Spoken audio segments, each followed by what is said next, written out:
दोसारा के नाम के मेहंदी हाथ में रचलू, हमारा के छोड़ का दोसारा के भैलू हो जानम हो। नाजिम नाजिम नाजिम आँख से आंसू बहे जानू छोड़ के जाय छ दीवाना के। आँख से आंसू बहे जानू छोड़ के जाय छ दीवाना के। लाश हमारा लके जइहे टोली चारी कान्हा से। लाश हमारा लके जइहे टोली चारी कान्हा से।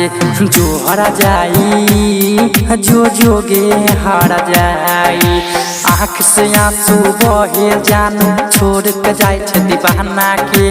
आँख से आंसू बहे जानू छोड़ के जाय छ दीवाना के। लाश हमारा लके जइहे डोली चारी कान्हा से। हो जानम हो प्रीतम हो।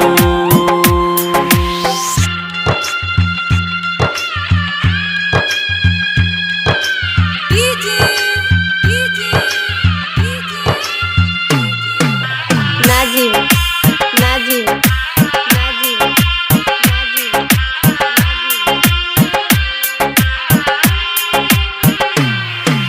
हम तो सच्चा प्यार कलियो वादो नहीं निभलही। वादो नहीं निभलही गई वादो नहीं निभलही।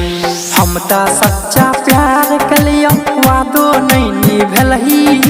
वादो नहीं निभलही। 7 जन्म के वादा कलही साथ हमारा छोड़ देलही।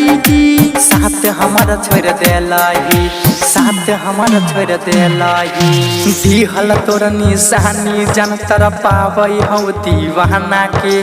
दिहल तोर निशानी जन तर पावई हो दीवाना के। लाश हमारा लके जइहे डोली चारी कान्हा से। लाश हमारा लके जइहे डोली चारी कान्हा से। जो हरा जाई जो जोगी हरा जाई।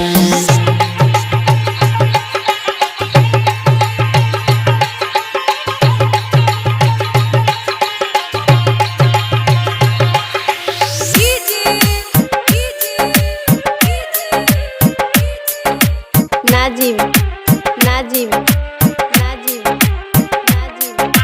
दोसारा के नाम के मेहंदी हाथ में रचलू, हमारा के छोड़ का दोसारा के भैलू। तोड़ के जाय छे दिल हमर हमके भूल जाइहे। हमके भूल जाइहे हमके भूल जाइहे। तोड़ के जाय छे दिल हमर हमके भूल जाइहे। हमके भूल जाइहे। तोरा जसहरा जाई से प्यार न कोई करहे। प्यार न कोई करहे। प्यार न कोई करहे। प्यार में विश्वास उठ जैतै ई जमाना के। प्यार में विश्वास उठ जैतै ई जमाना के। लाश हमारा लके जइहे डोली चारी कान्हा से। लाश हमारा लके जइहे डोली चारी कान्हा से। जो हरा जाई जो जोगे हरा जाई। हो जानू हो प्रीतम हो।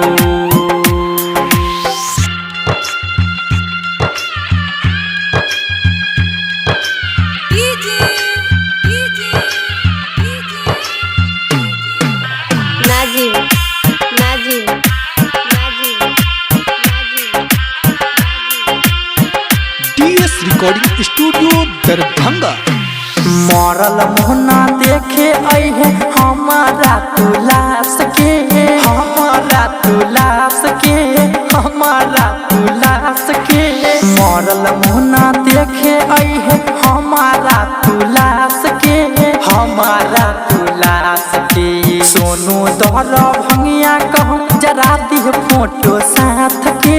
जरा दी फोटो साथ के। जरा शादी फोटो साथ के राइटर मुँह समझाबै है दीवाना के राइटर होरिल समझाबै है दीवाना के लाश हमारा लके जइहे डोली चारी कान्हा से लाश हमारा लके जइहे डोली चारी कान्हा से आँख से आंसू बहे जानू छोड़ के जाइ छै दीवाना के आँख से आंसू बहे जानू छोड़ के जाइ छै दीवाना के लाश हमारा लके जइहे डोली चारी कान्हा से लाश हमारा लके जइहे डोली चारी कान्हा से। TS recording studio Darbhanga.